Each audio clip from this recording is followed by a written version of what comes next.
What's going on, guys? It's your boy Julius, back at it with another exclusive video. Last time I did the top 5 things that I love about my KTM 500 EXE. Today you're gonna see the 5 things that I hate about this bike. Let's get to it. Here we are, guys, my 2012 KTM 500 EXE. And before we get to the video, if you saw my last one, the 5 things that I love about this bike, you will see I had a ultimate fail. I was showing how durable the bike was, so I dropped it and I broke the handguard here. So that is actually still broken. I literally just glued it on for right now. I got a lot of other things that I want to do to the bike, and I don't really feel like spending 40 bucks on handguards, especially when I don't know if I even want to keep them. I might go full wraparound. I might just delete them. I'm not sure. So I just glued them on there right now, so I'm not looking like lopsided, like I'm missing one. I will just put it on there and called it a day. So, but let's get to the top 5 things that I do not like about my KTM. And the very first thing that I'm gonna bring up is gonna be the blinkers on this bike. These are my front blinkers. They used to, of course, sit up. And as you know, my back blinkers are already gone. The worst part about it is the back blinker here, it installs right here in this hole and it sticks out. Within the first hour, 2 hours of riding this bike, the exhaust starts melting that blinker. To me, that is the dumbest design. KTM had all this time to do testing and all the things that they could have done, but they put a blinker right in front of the exhaust. Not only that, but they're just super fragile. So this is I get it, it's a street legal bike, but at the end of the day, it's a dirt bike, it's a supermoto. People are gonna be rough with these bikes, and I've lost all of mine in no time at all. I didn't even fall for this one to come down, like for it to break. I literally just did a good wheelie. It came down kind of hard, and next thing I know, it's flopped. It's kind of ridiculous, and I think for the cost of this bike, for it being 12,000 brand new, they could have done a little bit better on the blinkers of this bike. So that would be the number one thing that I hate about this bike, are the blinkers. But the good thing about it is they are easily replaced. I already have some makeshift LEDs that I'm going to work with on the back. I'm not sure what I'm going to do with the front. I'm definitely not going OEM. I'm going to need it to withstand drops a little bit more than what they provided. So we'll see what I come up with the front, and I'll probably do an install video for the back. For right now, I'll most likely just delete the front. But the number one thing I hate on this bike is the blinkers. Staying up front, let's go with the number 2 thing I hate on this bike, and that would be the mirrors. These things are just some of the ugliest mirrors a bike has ever had. I mean, the way they just stick up. For 12,000 bucks, you could have done something nicer, sleeker, I don't know. I lost one on a low side. I came around a turn a little hot, and I lost the one that's not there, obviously.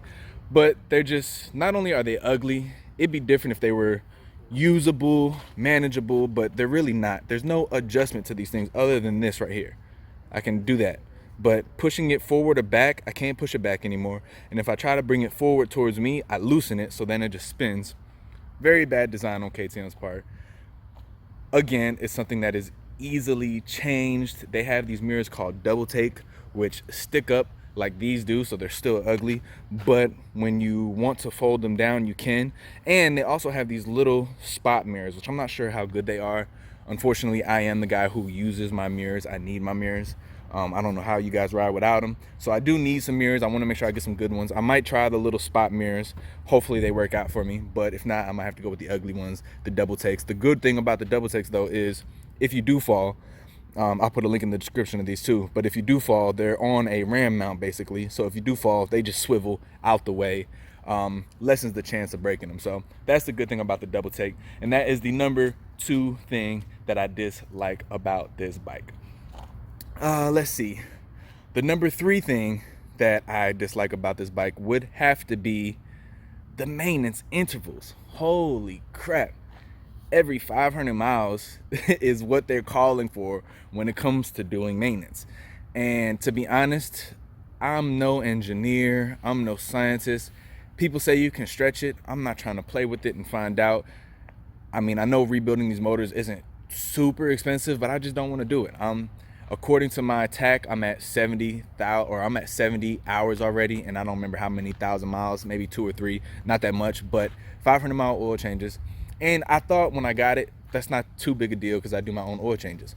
I did not know that a gallon of oil, that this bike requires a 20 W50, and out here you can only find that in like the KTM oil.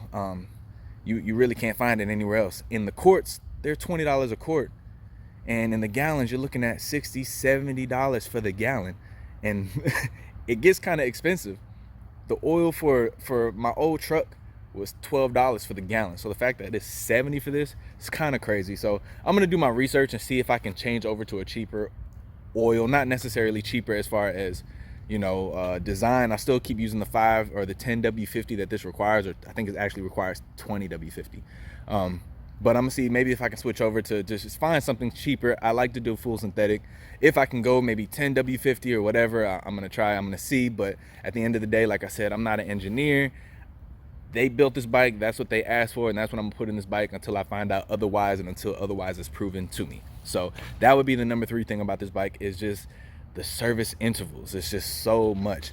500 miles, it's crazy to me. And like I said, it's really not that bad if you do it your own bike, but it's just the cost of the oil. Not only that, but let's come over here. Let me show you what you have to do in order to get this done. So you have a drain plug at the bottom of the bike, 2 drain plugs at the bottom of the bike. Under here, you have to remove this, because this is where, is that? Okay, you have to remove these 2 screws to drain it. And then you have a filter here, and I want to say there's one more. Yeah, there's one more at the bottom. So there's 1, 2, 3, 4 things to remove in order to do the oil change on this bike. And I have to remove the skid plate also. So it's actually kind of time consuming for the little bit amount of oil that you take out of this bike. It's actually a pretty time consuming job. So that's going to be the number 3, maintenance intervals. They suck. So let's get to number 4. Number 4 is, like I said, these are things that I don't like about my KTM. So it may not be something that you have to deal with yours. And this one is kind of a self-inflicted wound. The biggest thing that bothers me about this KTM is the fitment issues that I have with the supermoto wheels.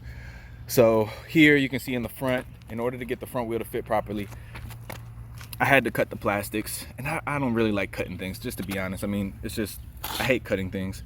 But the plastics had to be cut in order for me to get enough clearance for this front wheel to fit, which not a huge deal, but just cutting on a bike after you buy it, it wasn't brand new, but at the end of the day, cutting on a bike sucks. Then on the back, I also had to cut here, which this whole thing is gonna come off, this chain guard or whatever they say. I don't even know what it's there for.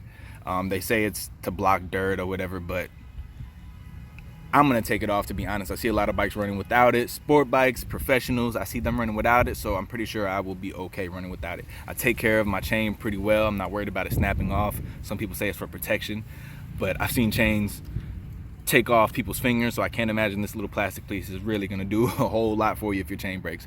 So most likely gonna come off, but that's not even the biggest deal. The biggest deal is the tire that I'm running is being eaten by the chain on the edge here. If I can get in, let me see if I get out the light.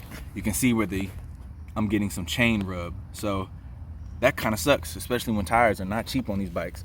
What I'm gonna do is, I have the chain slide here, and this one's all eaten up already. I have one from TM Designs, which is the same brand as the skid plate that I'm running. The one from TM Designs has a block here that hopefully will prevent my chain from rubbing up against my tire. So I'm gonna try that out. That's gonna be the next thing I try. But like I said, this is a self-inflicted wound on this one, but it is one thing that bothers me about my KTM. So that's gonna be the number, what number am I on? Number 4, I think. Let me see.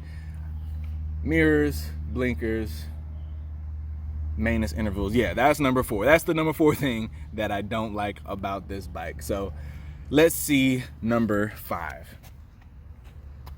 The number 5 thing that I hate about this bike is the freaking headlight. This is a candle. Like, it's not even a real light, just to be completely honest. I have never seen a headlight so dim in my life.